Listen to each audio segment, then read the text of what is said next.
Disclaimer: I am just a humble Genshin Impact fan.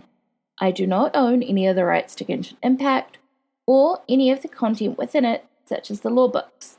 Those specifically belong to Hoyoverse. What I do have, however, are friends with things like learning disabilities, such as dyslexia and ADHD, or very little free time, making reading the lore books either in-game or on wiki pages hard for them. Our solution to these problems has been for me to make these recordings so that they can listen to them and still get to enjoy Genshin lore like the rest of us. I have chosen to upload these recordings to YouTube as a way of sharing them with other fans within the community who might be in similar situations. I am admittedly no voice actress, trained narrator, or video editor, but I have tried my best, so please be gentle with me. Therefore, without further ado, let's get into today's story. Anecdota Septentrionalis. An ancient Remurian scroll you accidentally discovered in the ruins. There is no way to verify the truth of the words within. Volume 1. Floating near books in the Faded Castle, lower level. From time immemorial, those respected poets, playwrights, and historians have loved to write that which is utterly absurd and have the temerity to call it their real experiences. Anyone who cares to look can tell it's a pack of lies, and still they insist on extravagantly embellishing everything while bending over backward to maintain a facade of sincerity, swearing that, "I saw it all with my own eyes, not a word of it is false," as though they cared not an iota how they would be ridiculed in the ages to come. For example, Xanthus Telasiphilius wrote of his meetings with the barbarians in the north, speaking of how they use glass and platinum to build their prosperous polis amongst the mountains, calling their king a knight. He even claimed that they have 72 legions, each comprised of 66,600 soldiers, all armed with weapons forged of the purest of source water, brighter than even the crystals of Macamos. In reality, he has not in his life even set foot outside of Capitolium. Forget barbarians, he's probably never seen barbecued eel. However, it must be said his stories are interesting at least. As such, to satiate my own vanity, I felt I too must write something for posterity. However, I have no experience with mentioning and am unlike those respectable folks who name the cock and bull stories they concoct true accounts. So I will freely and honestly admit that everything I write is completely, utterly fabricated. After all, since I've admitted it up front like this, nobody can call me a fraud. Anyway, the events I shall now commit to paper have never been heard of before, nor experienced by anybody, and are nothing more than pure nonsense that I have fabricated with no basis in reality. It is not more truthful than tales of Loch Knights, so you need not believe any of it. Thus we weighed anchor and set sail, travelling ever northward, passing through the territory of the barbarians, with a tailwind spurring us on. Our goal was simple, to see what the edge of the ocean looks like. According to Quintilius, the high sea ends in impassable waterfalls in every direction, but this was, evidently, utterly wrong. After all, did not the respected Illuminalis also write of the faraway kingdom of the north? Anyway, the farther north we went, the less land we saw. At first, there were still clusters of islands and archipelagos covering the sea's expanse, but later there were little more than tiny bar isles dotting the waves remaining. After a few days of sailing later, even those islets vanished, leaving nothing but boundless blue.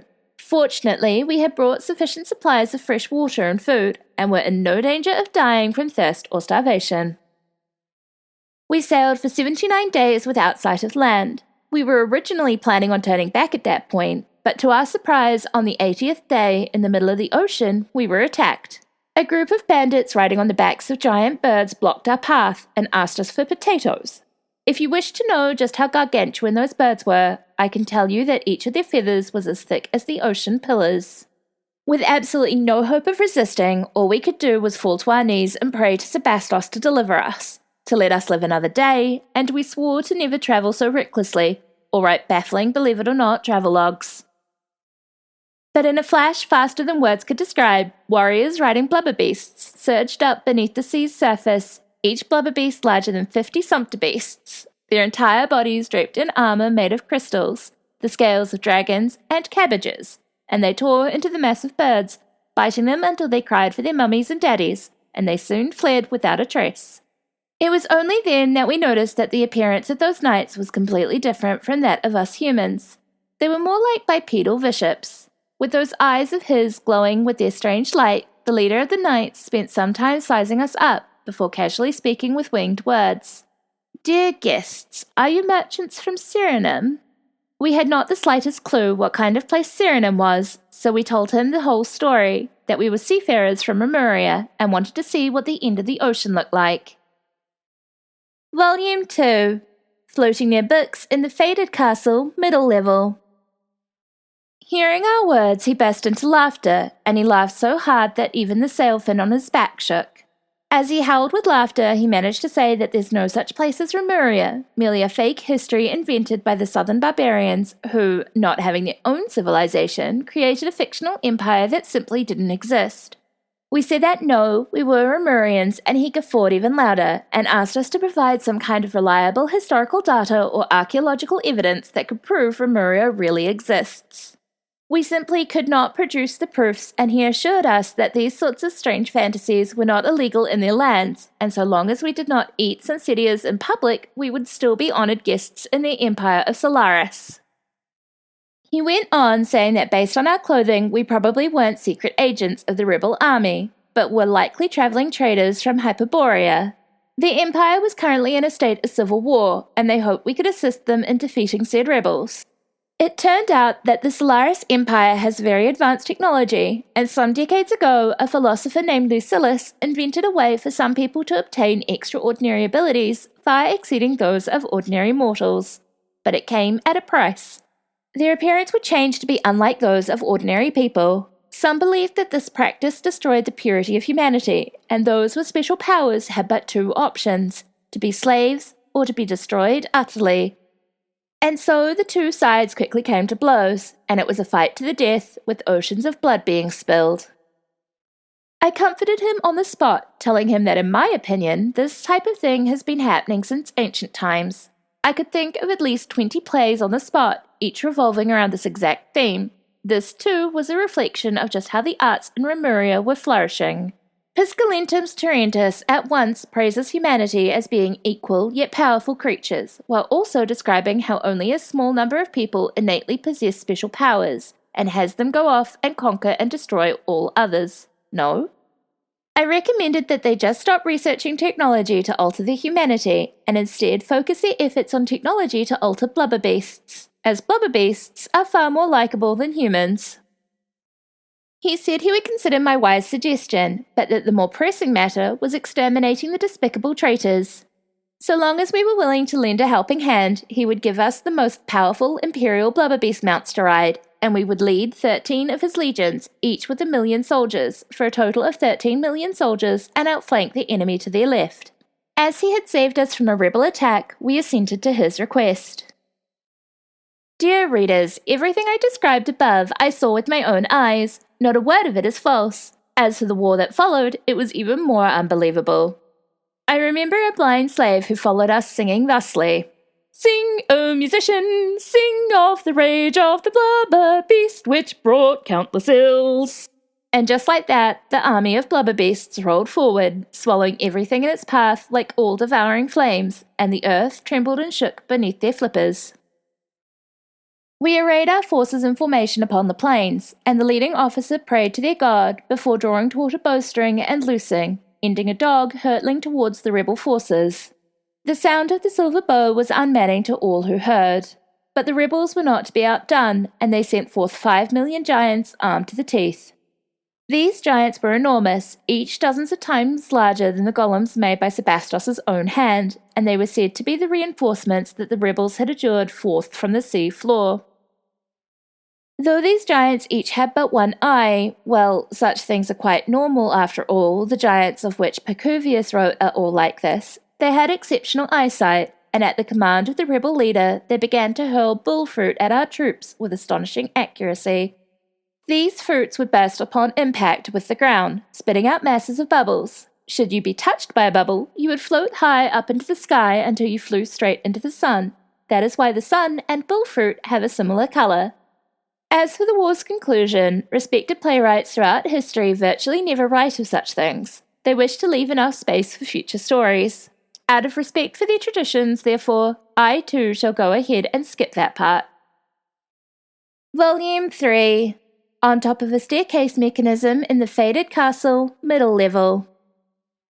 After those events, we continued sailing onward for another 300 days on a vast, featureless ocean. Finally, we arrived at a tall wall in the middle of the sea, stretching out of sight, high up into the sky. Countless densely packed human figures were suspended from the wall, and though they neither had bodies nor muscles, their forms could clearly be seen. All on this earth who speak lies or pen falsehoods in their writings will be hung from this wall to receive judgment after their death. As for who built this wall or what lies beyond it, I do not know, for everything in this travelogue is completely true, and thus we had no way to get close to the wall.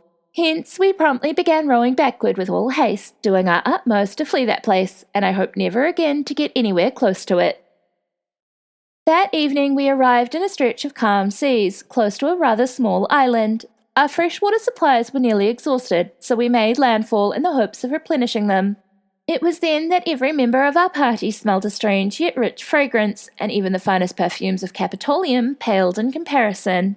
It turns out that the island was inhabited, and they had even built a prosperous polis. Everything in the city was made of gold, and was surrounded by a series of 12 walls, each wall constructed of a different precious gemstone. The first was made of amethyst, the second of purple agate, the third of jadeite, the fourth of rubellite, the fifth of jasper, the sixth of topaz, the seventh of ruby, the eighth of cornelian, the ninth of emerald, the 10th of chrysoprase, the 11th of sapphire, and the 12th of jade. A great moat surrounded the city walls, a few 100 meters wide, and fluid flowing therein was not water, but fresh milk, and that which swam within were pickled fish, already cured, ready to eat upon capture. The residents of the island seemed to all be women, and each and every one was dressed elegantly, their faces comely and youthful. They approached us one after the other, taking the initiative and hugging us by way of welcome. The name of the island is Amoene, and they said it means love. They eagerly invited us into their homes as guests, and they said they'd give us countless treasures as gifts, enough for us to buy all of Macamos. I began to feel a faint sense of unease, for could people who fawn over strangers so exist outside the books of Ennius? But my companions were all quite familiar with those classic tales, and so found nothing strange at all about this, and followed them back to their homes. I had no choice but to feign delight on one hand, while secretly bringing with me the war booty the Solarians had presented me with, a bull fruit. I followed one of the women back to her home, and once inside I looked around carefully, and just as I expected, there were human bones all around. I promptly fished out the bull fruit and took aim at her, demanding she tell me just what was going on. But she only laughed uproariously, turning into a pool of water and disappearing in the blink of an eye. I immediately gathered all my companions, and we fled back to our ship before we had a chance to gather any fresh water. But as we stared, there was no island at all, only the vast ocean behind us. As for how the story will unfold, pay close attention, for all will be revealed in the next chapter. Other information. For many regions, this book's title is in Latin. Its translation is Northern Anecdotes. This book is most likely a reference to the satirical novel A True Story by the 2nd century Roman writer Lucian of Samosata, which parodied voyager tales like Homer's The Odyssey. Both books begin with the author's complaints on overly embellished stories passed off as if they were completely true, before giving a preface that the entirety of the preceding story is false. Both stories also end with a similarly abrupt cliffhanger saying that the story shall be resolved in a sequel, or chapter in this case, but that never happens. The line, "Sing, O musician, sing the rage of the blubber beast which brought countless ills" in Volume 2 is a reference to the opening line of Homer's The Iliad. Sing, O muse, the rage of Achilles, son of Peleus, that brought countless ills upon the Achaeans. The Iliad, for the record, was about events during the end of the Trojan War, where the Odyssey follows the tales of the hero Odysseus as he tries to return home from the war. Pacuvius is directly named after the famous Roman poet Marcus Pacuvius. The Roman poet and writer Ennius, who was also the uncle and teacher of Marcus Pacuvius, is likely the inspiration for the Ennius of this book. Xanthus Thalassii Philius may be a reference to the Greek river god Scamander, who was the son of the Titan Oceanus. In one of the stories about him, he went mad and flung himself into the river Xanthus, which was then renamed the river Scamander. The river today is known as the Karamanderes River, which flows through Turkey from Mount Ida to the Aegean Sea near the Troy Historical National Park. Thalassi is a Greek word meaning the sea, while Phileas refers to a male descendant, which should supposedly translate his name to Xanthus, descendant of the sea. Quinctilius is most likely named after the Roman politician Publius Quinctilius Varus. Juvenalis is a take on the Roman poet Juvenal, who wrote the satires. The narrator's mention of Piscalentum's Tarentus in Volume 2 could be read as Fish's Terence, because in Latin, a Piscalentum refers to something being made from fish, while Tarentus is a Roman family name, making it possibly a reference to the Roman playwright Terence, who in his works made observations on the human condition. Other names.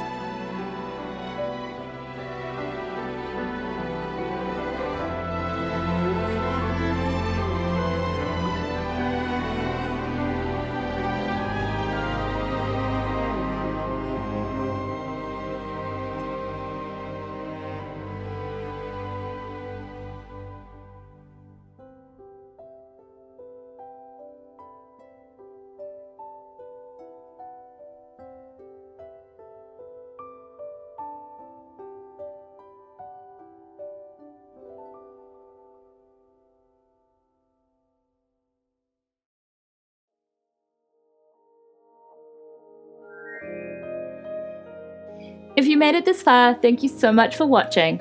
Ad Astra Abyssosque.